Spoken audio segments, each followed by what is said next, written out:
Romanina toko 7:10. Ny fietsin'ny kristianina manoloana ny manao fahefana. Romanina toko 7:10 ny andininy voalohany hatramin'ny 7. Aoka ny olona rehetra samy hanaiky ny fahefana lehibe, fa tsy misy fahefana afa-tsy izay avy amin'Andriamanitra, fa izay misy dia voatendrin'Andriamanitra. Koa izay manohitra ny fahefana dia manohitra ny voatendrin'Andriamanitra, ary izay manohitra dia hahazo fahamelohana. Fa ny mpanapaka dia tsy mba tahotry ny manao tsara, fa ny manao ratsy ihany. Ary ny tsy hatahotry ny fahefana va no tianao? Ataovy ary izay tsara, dia hahazo dera avy aminy ianao. Fa mpanompon'Andriamanitra izy hahatsaranao. Fa raha ratsy kosa no nataonao, dia matahora fa tsy entiny foana tsy akory ny sabatra. Fa mpanompon'Andriamanitra izy dia mpamaly handatsaka fahatezerana amin'izay manao ratsy. Koa tsy maintsy manaiky ny olona, nefa tsy noho ny fahatezerana ihany, fa noho ny fieritreretana koa. Fa noho izany no andoavanareo vola etra, fa mpanompon'Andriamanitra mitandrina izany zavatra izany indrindra ireny.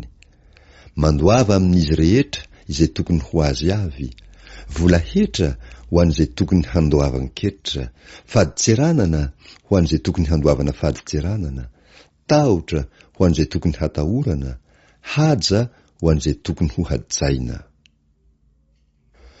Ny fitiavan'ny kristianina ny namany. Romanina toko 7:10 ny andininy 9 hatramin'ny 14.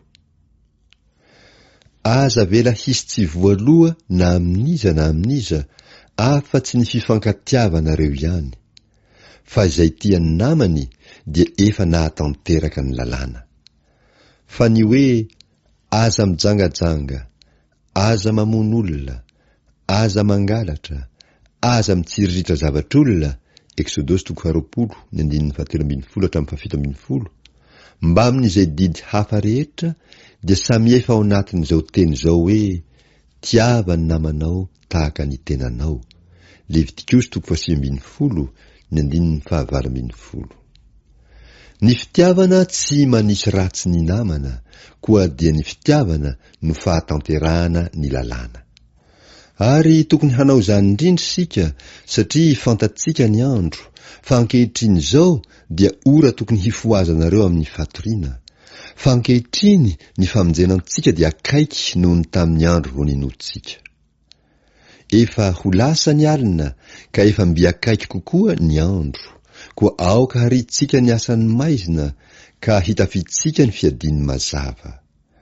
Aoka isika hitondra tena tsara toy ny amin'ny andro, tsy amin'ny filalaovan-dratsy, na amin'ny fahamamoana, tsy amin'ny fijangajangana, na amin'ny fijejejona, tsy amin'ny fifandirana, na amin'ny fialonana.